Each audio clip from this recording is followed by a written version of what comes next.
다 같이 신앙 고백 드리겠습니다. 나는 전능하신 아버지 하나님 천지의 창조주를 믿습니다. 나는 그의 유일하신 아들 우리 주 예수 그리스도를 믿습니다. 그는 성령으로 잉태되어 동정녀 마리아에게서 나시고 본디오 빌라도에게 고난을 받아 십자가에 못 박혀 죽으시고 장사된 지 사흘 만에 죽은 자 가운데서 다시 살아나셨으며 하늘에 오르시어 전능하신 아버지 하나님 우편에 앉아 계시다가 거기로부터 살아있는 자와 죽은 자를 심판하러 오십니다. 나는 성령을 믿으며 거룩한 공교회와 성도의 교제와 죄를 용서받는 것과 몸의 부활과 영생을 믿습니다. 아멘. 찬송가 268장 찬양 드리겠습니다. 찬송가 268장입니다.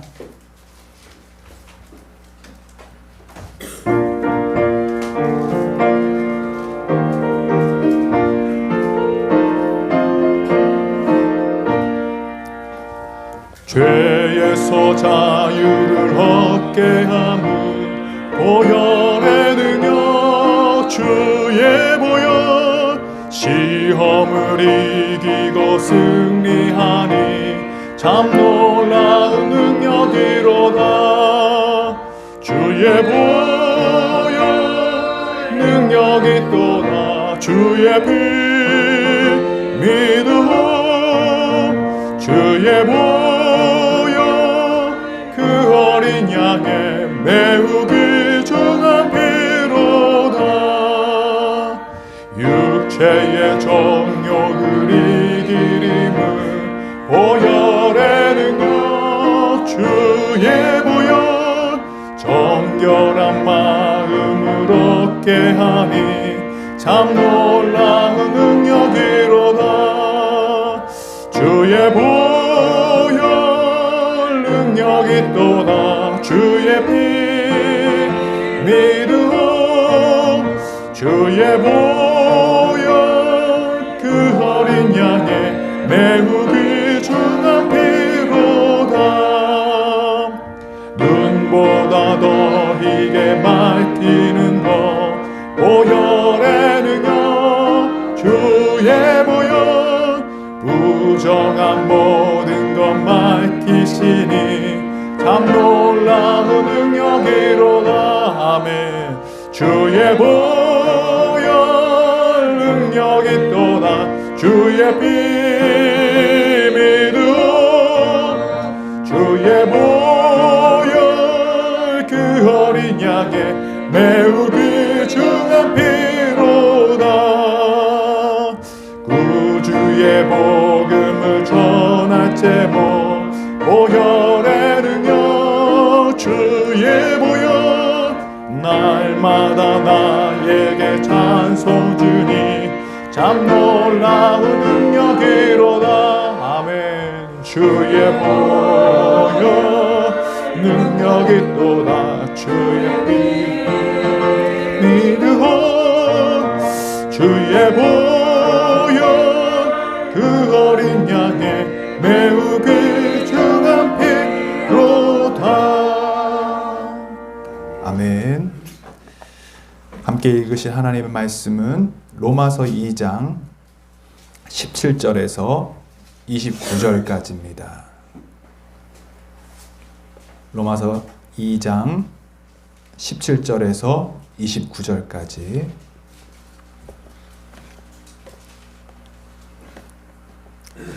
다 찾으신 줄 알고 한 목소리로 제가 먼저 한 절 읽고 교독하시겠습니다. 그런데 그대가 유대 사람이라고 자처한다고 합시다. 그래서 그대는 율법을 의지하며 하나님을 자랑하며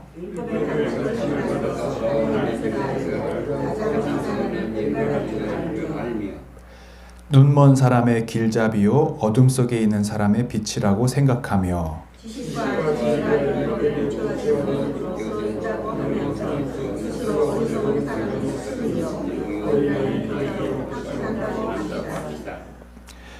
그렇다면 그대는 남은 가르치면서도 왜 자기 자신은 가르치지 않습니까? 도둑질을 하지 말라고 설교하면서도 왜 도둑질을 합니까? 가늠하지 말라고 하면서도 왜 가늠을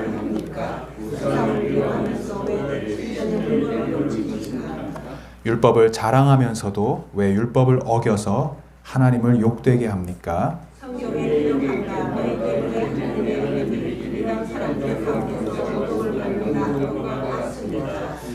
율법을 지키면 할례를 받는 것이 유익하지만 율법을 어기면 그대가 받은 할례는 할례를 받지 않은 것으로 되어 버립니다.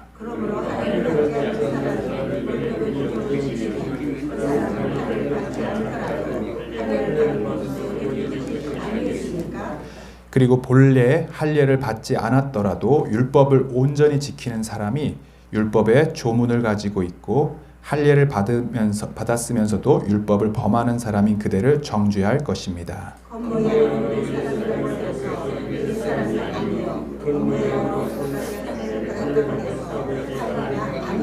같이 읽습니다. 오히려 속사람으로 유대 사람인 이가 유대 사람이며 율법의 조문을 따라서 받는 할례가 아니라 성령으로 마음에 받는 할례가 참 할례입니다. 이런 사람은 사람에게서가 아니라 하나님에게서 칭찬을 받습니다. 아멘. 오늘도 이 새벽에 나와서 하나님의 말씀을 사모하는 여러분들에게 하나님 크신 축복과 은혜가 함께 하시길 축원합니다. 또 지금 집에서 가정에서 온라인으로 예배하시는 분들에게도 동일한 은혜가 있기를 바라겠습니다. 로마서는 계속해서 말씀드리지만 바울이 로마 교회의 성도들에게 보낸 편지고요. 이미 들었던 복음에 대해서 다시 일깨워주고 있는 그런 내용입니다. 그래서 아직 복음을 모르는 사람들에게 이 복음을 소개한다기보다는 이미 알고 있고 또 그것을 들었던 사람들에게, 그러나 그 복음의 능력을 잃어버린 사람들에게 다시 일깨워주는 복음이라고 할 수 있습니다. 특별히 우리가 그동안 읽었던 1장에서는 복음이 없이 사는 사람들, 하나님을 떠나 있는 사람들의 특징이 무엇인지, 죄 가운데 살아가고 있는 사람들의 그 죄의 목록들이 쭉 나오는 것을 볼 수 있고요. 오늘 읽었던 2장부터는 어떠한 사람들을 고발하냐면 스스로 의롭다고 생각하면서 남을 판단하는 그런 도덕주의자들, 그리고 오늘 읽었던 17절부터는 하나님의 율법을 받았다고 하면서 율법을 소유하고 있다고는 하지만 스스로 그 율법을 지키지 못하는 일종의 율법주의자들, 그리고 종교주의자들에 대한 경고가 나오고 있습니다. 우리 한번 17절에서 20절까지 그들의 모습이 어떠한지 한번 살펴보도록 하겠습니다. 같이 읽습니다. 시작.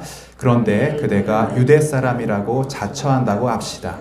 그래서 그대는 율법을 의지하며 하나님을 자랑하며 율법의 가르침을 받아서 하나님의 뜻을 알고 가장 선한 일을 분간할 줄 알며 눈먼 사람의 길잡이요 어둠 속에 있는 사람의 빛이라고 생각하며 지식과 진리가 율법의 구체화된 모습으로 들어있다고 하면서 스스로 어리석은 사람의 스승이요 어리석의 교사로 확신한다고 합시다. 아멘. 여러분, 그 율법 자체가 나쁜 것은 아닙니다.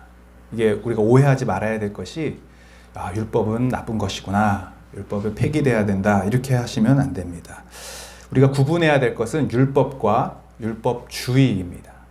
그래서 예수님께서도 율법을 폐하러 오신 것이 아니시고 율법을 완성하러 오셨다고 말씀하십니다. 그래서 율법은 필요 없는 게 아니라 여기서 말하고자 하는 것은 율법의 기능으로는 우리가 구원을 받을 수가 없다는 것이죠. 율법 자체로 우리가 하나님께 이를 수가 없음을 말하고 있습니다. 단지 율법은 죄를 깨닫게 하는 기능이 있습니다. 그리고 무엇이 기준인지 우리에게 알려주는 것이죠. 그러나 우리를 구원하게 하는 것은 바로 예수 그리스도를 믿는 믿음뿐이다. 이것을 말씀하고 있는 것입니다. 오늘 17절부터 20절은 바로 율법주의자들을 이야기하는 것입니다. 나는 율법을 알고 있다. 나는 율법을 소유하고 있다. 그래서 나는 스스로 의롭게 되었고 이 율법을 지킴으로 나는 하나님께 나아갈 수 있다라고 생각하는 사람들. 이 사람들이 바로 율법주의자들입니다. 그리고 나는 하나님을 믿고 있고 하나님을 위한 예배를 드리고 있고 종교적 행위를 하고 있으므로 나는 의롭게 되었고 나는 하나님께 나아갈 수 있다라고 믿는 사람들이 바로 종교주의자들인데, 그 유대인들, 자칭 유대인이라고 칭하는 그들을 지금 본문은 경고하고 있습니다. 특별히 17절에 보면 스스로 자기들을 유대인이라고 자처합니다. 성경을 읽다 보면 이스라엘이라고 부를 때도 있고 또 유다인이라 이렇게 부를 때도 있지 않습니까? 이 차이가 무엇이냐면 사실은 하나님께서는 이들을 이스라엘이라고 부르셨죠. 그러니까 야곱이 이름이 이스라엘로 바뀌면서 이 공동체, 이 민족을 보고 하나님께서 이스라엘이라 부르셨는데 언제부터 이렇게 갑자기 유대인이 되었는가?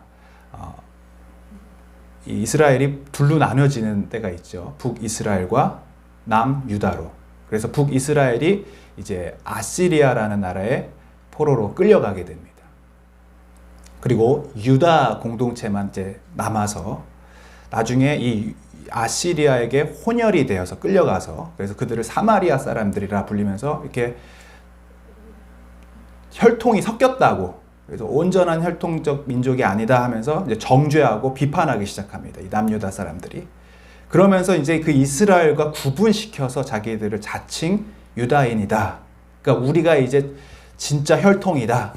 진짜 우리가 하나님의 백성이다 하면서 이 이스라엘과 자기들을 구별해서 이야기하고자 하면서 시작된 게 바로 유다인이라고 합니다.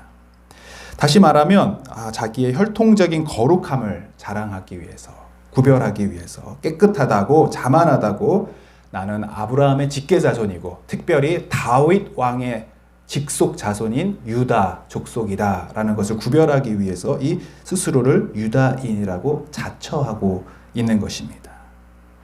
근데 이들의 정체성은 하나님 안에서의 그 정체성이 아니라 자기들이 율법을 가지고 있고 이 율법을 의지하고 있다라는 것이 그들의 정체성이 되었습니다.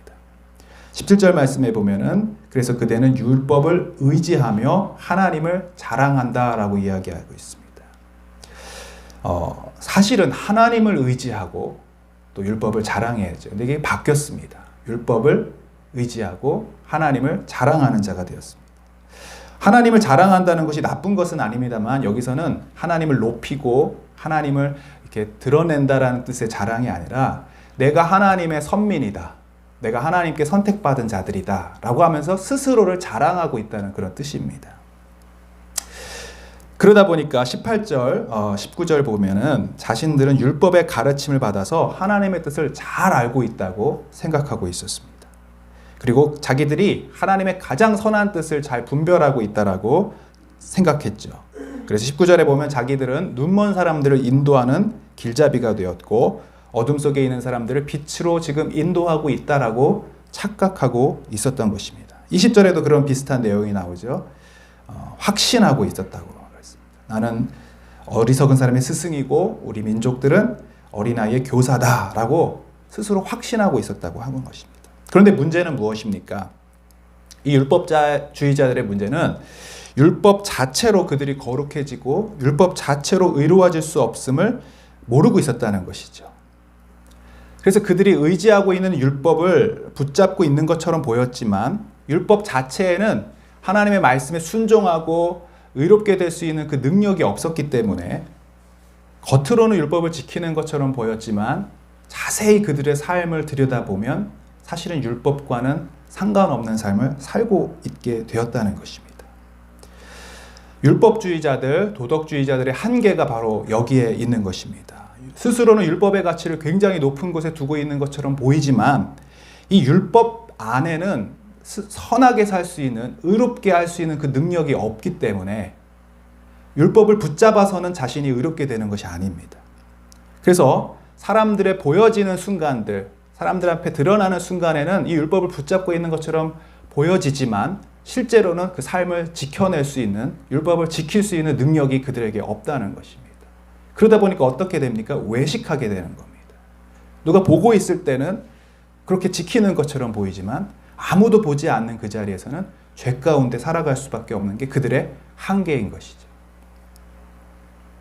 그래서 21절부터 23절 말씀을 보면 다른 사람들은 다 가르치지만 스스로는 그 말씀대로 살지 못하고 있고 도둑질하지 말라고 설교하지만 도둑질하고 있고 간음하지 말라고 다른 사람들, 간음하는 사람들에 대해 정죄하고 비판하면서도 스스로는 간음하고 있고요. 또 하나님을 욕되게 하는 삶을 살아가고 있는 것입니다. 요즘에 내로남불이라는 말 있지 않습니까? 내가 하면 로맨스고 다른 사람이 하면 불륜이다. 지금 이것처럼 외식하는 삶, 또 겉과 속이 다른 삶들을 살고 있는 것이 율법주의자들의 한계입니다. 이들이 나빠서가 아니라 이들이 율법을 잘 지키려고 하지만 잘 지킬 수 있는 능력이 율법에서 나오는 것이 아니기 때문에 어쩔 수 없이 외식하게 되는 것입니다. 그래서 여러분 이 부분을 우리가 읽을 때 잘 읽어야 됩니다. 로마서 말씀이 지금 여기를 읽으면서 그러니까 우리도 율법을 잘 지켜야지 라고 읽으면 잘못 읽으시는 겁니다. 그러니까 우리도 착하게 살아야지, 선하게 살아야지 하면 이건 잘못 읽는 것입니다. 지금 얘기하고 있는 건 무엇을 고발하는 거냐면 율법 자체로는 절대로 이루어질 수 없다는 것입니다. 도덕적으로 살라고 해서 사라진다는 게 아니라는 것이죠.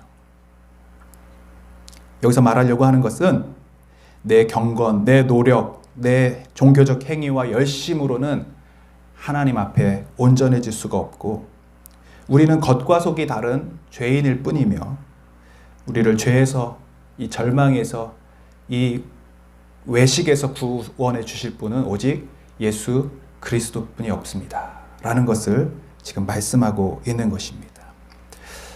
이번에 우리 구역 필독서로 읽고 있는 책들 나는 주님의 것입니다. 이것도 동일한 이 복음을 말씀하고 있는 것입니다. 예수님을 알고 있다고 그리고 교회를 다니고 있고 믿음이 있다고 자처하지만 이 죽음의 문제 앞에서 모든 사람들이 두려워 떨게 되는 것입니다. 이 질병의 문제 앞에서 다 좌절하고 쓰러지는 것입니다. 예수님을 믿고 있고 천국에 갈 수 있다라고도 믿고 있고 성경을 알고 있다고도 하지만 결국은 그 해결할 수 없는 죄의 문제, 죽음의 문제 앞에 모두가 좌절하고 절망하고 심지어는 신앙마저도 부인하게 되는 상황이 온다는 것이죠. 그러나 부활하신 예수 그리스도에 대한 믿음과 그 복음이 그 마음에 있는 사람들은 그것을 이겨내는 것이죠. 죽음의 두려움, 고통의 두려움마저도 이겨내는 것입니다. 그래서 영원한 부활, 영생을 소망을 주시는 복음 대신 예수 그리스도를 붙잡을 때만이 이 죄의 문제, 죽음의 문제, 저주를 극복하고 이겨내는 줄로 믿습니다. 많은 크리스찬들이 그래서 나는 세례도 받았고 나는 이미 복음도 들었고 영접도 했고 교회도 지금 빠지지 않고 다니고 있으니 나는 구원받았고 나는 하나님의 자녀가 되었어 하면서 스스로 겉과 속이 다른 삶을 살 수 있다는 것입니다. 이 자체를 붙잡으면 안 된다는 것입니다. 구원받았다는 그 사실만으로 우리가 능력 있게 살아가는 것이 아니라 복음 대신 예수 그리스도, 십자가의 예수님, 부활하신 예수님, 그분이 나의 주인이 되지 않으면 우리는 여전히 이 유대인들과 같이 외식하는 자들 그리고 스스로 자처하는 자들이 될 수 있다는 것입니다. 그래서 여기서 이 말씀을요, 2000년 전 유대인들에게 주시는 말씀이다라고 읽으시면 이거는 의미가 없습니다.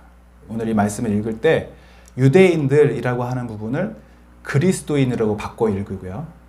또 여기서 할례라고 하는 부분을 세례로 바꿔서 읽으면 오늘날 나에게 주는 말씀이 되는 것입니다. 한번 그렇게 말씀을 읽어보려고 합니다. 25절부터 우리 27절까지 같이 읽어보겠습니다. 시작. 율법을 지키면 할례를 받은 것이 유익하지만 율법을 어기면 그대가 받은 할례는 할례를 받지 않은 것으로 되어 버립니다. 그러므로 할례를 받지 않은 사람이 율법의 규정을 지키면 그 사람은 할례를 받지 않았더라도 할례를 받은 것으로 여겨질 것이 아니겠습니까? 그리고 본래 할례를 받지 않았더라도 율법을 온전히 지키는 사람이 율법의 조문을 가지고 있고 할례를 받았으면서도 율법을 범하는 사람인 그대를 정죄할 것입니다. 무슨 얘기냐면 할례라는 것은 이제 오늘날의 세례가 되겠죠. 하나님의 자녀가 되었음을 증표하는 것입니다. 그래서 세례에는 두 가지 의미가 있습니다. 하나는 물에 잠겼다가 나오면서 과거의 나, 옛사람, 죄악 가운데 살고 있는 나는 이제 완전히 죽었다. 십자가 안에서 다 죽었다. 그리고 물에서 나오면서 나는 새로운 사람이 되었다를 의미하는 것이죠. 또 한 가지 다른 세례의 의미는 이제는 예수님이 나의 신랑이고 내가 예수 그리스도의 신부다라고 하는 결혼식 같은 의미가 있습니다.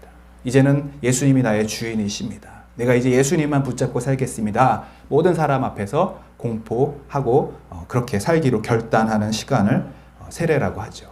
할례도 그런 의미가 있습니다. 이 할례 자체가 우리를 구원하고 할례 자체가 우리를 거룩하게 하는 것이 아니라 하나님의 자녀가 되었고 하나님의 백성이 되었음을 보여주는 표식과도 같은 것이죠. 그러나 우리가 세례 받았다고 해서 나는 이제 다 됐어. 나는 이제 거룩한 사람이 되었어. 라고 생각하면서 그 세례 자체가 우리를 하나님께로 인도한다 생각하면 안 된다라는 것을 계속해서 이야기하는 것입니다. 하나님께서 우리를 의롭다고 여겨주시는 것이죠. 그래서 우리를 그거 보고 칭의라고 합니다. 내가 의로워진 것이 아니라 나는 여전히 죄인이고 여전히 죄성을 갖고 있는 자들이지만 나는 여전히 부족하지만 하나님이 나를 의롭다고 여겨주시는 것입니다. 그래서 여러분, 내가 교회 생활을 오래 하면서 직분이 높아지면 높아질수록 또 예수님을 오래 믿으면 오래 믿을수록 나는 이제 의로워지고 나는 이제 새로워졌으니 나는 하나님과 더 가까운 자들이야 라고 생각하는 사람들에게 오늘 말씀은 뭐라고 합니까? 우리의 내면과 우리의 겉이 다르지 않은가 살펴보라는 것입니다. 겉으로는 우리가 하나님을 열심히 믿는 것처럼 보이지만 내 내면의 모습 속에서는 누군가를 미워하는 마음을 그대로 가지고 있고 시기하는 마음을 가지고 있고 질투하는 마음을 가지고 있고 겉으로는 의롭게 살고 있는 것처럼 보이지만 내 내면 속에 정말 복음이 필요하지 않은가 살펴보라는 것입니다. 세례 자체가 주는 영적인 유익이 있습니다. 그러나 세례 받았다고 구원받은 게 아니고 율법을 알고 있다고 구원받는 것이 아니고 종교생활, 교회에 나오는 이 모든 것들이 나를 구원하는 것이 아니라 결국 우리는 예수 그리스도의 복음이 필요합니다. 라는 것을 말씀하고 있는 것입니다. 28절, 29절을 한번 읽어보겠습니다. 시작. 겉모양으로 유대 사람이라고 해서 유대 사람이 아니요 겉모양으로 살갗에 할례를 받았다고 해서 할례가 아닙니다. 오히려 속사람으로 유대 사람이니가 유대 사람이며 율법의 조문을 따라서 받는 할례가 아니라 성령으로 마음에 받는 할례가 참 할례입니다. 이런 사람은 사람에게서가 아니라 하나님에게서 칭찬을 받습니다. 아멘. 이 예전 성경에 보면 표면적 유대인 그리고 이면적 유대인 이렇게 말하고 있습니다. 그게 무엇이냐면 표면이라는 것은 겉에서 그리고 이면은 내 마음 안에서. 여러분 이 할례가 우리의 마음의 할례를 받아야 될 줄로 믿습니다. 그리고 이 마음의 할례는 무엇이냐면 바로 성령님께서 주시는 할례입니다. 내 마음에 예수 그리스도를 주로 고백하고 성령님이 내 안에 계심으로 내가 주님을 따라가는 삶을 살아가는 그 시작을 의미하는 것입니다. 겉으로 만들어지는 것이 아니라 내 속사람이 변화되는 것이죠. 특별히 예수님이 나의 주인이 되고 예수님이 나의 신랑이 됨으로써 이제는 예수님과 사랑의 관계가 되어지는 것. 이 관계가 시작되었을 때 마음의 할례가 시작된 줄로 믿습니다. 그래서 복음을 들었다는 것은 복음을 깨달았다고 하는 것은 지식과 어떤 알의 문제가 아니라 하나님과 나와의 관계, 예수님이 나의 주인이 되시고 그분이 나의 전부가 되시는 삶이 내 안에 시작됐다는 것을 의미하는 것입니다. 그럴 때 우리가 죄를 이길 수 있는 능력이 생기고 또 십자가를 붙잡고 승리하며 나아가게 되는 것입니다. 이 마음의 할례를 우리가 받아야 하는 것입니다. 이미 받으셨지만 또 다시 그것을 깨달아가라는 것입니다. 다시 종교적으로 되어지는 것이 아니라 또 율법적으로 되어지는 것이 아니라 하나님 여전히 저는 죄인입니다. 여전히 저는 십자가가 없으면 살 수 없습니다. 부활하신 예수 그리스도 소망 되신 예수님이 내 안에 없으면 저는 또 여전히 표면적인 유대인처럼 살아가는 율법만 의지하는 그리고 외식하는 자가 될 수밖에 없습니다.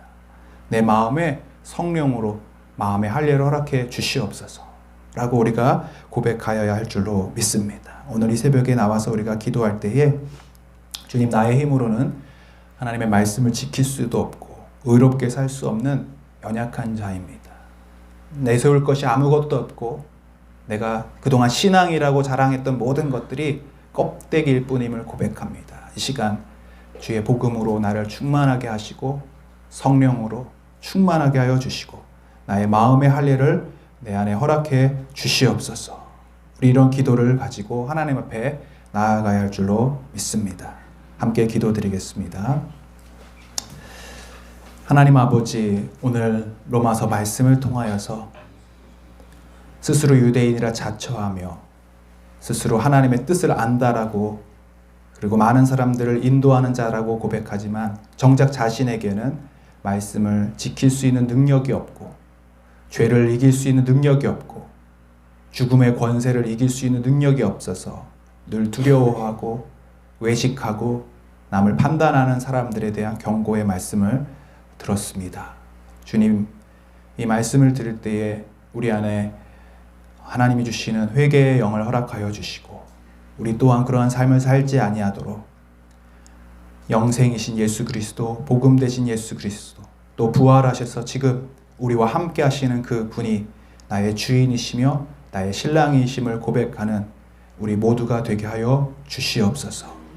하나님, 다른 사람을 바라볼 때에 판단하게 되고 정죄하게 된다면 여전히 우리 마음이 하나님의 사랑으로 충만하지 못함을 고백합니다.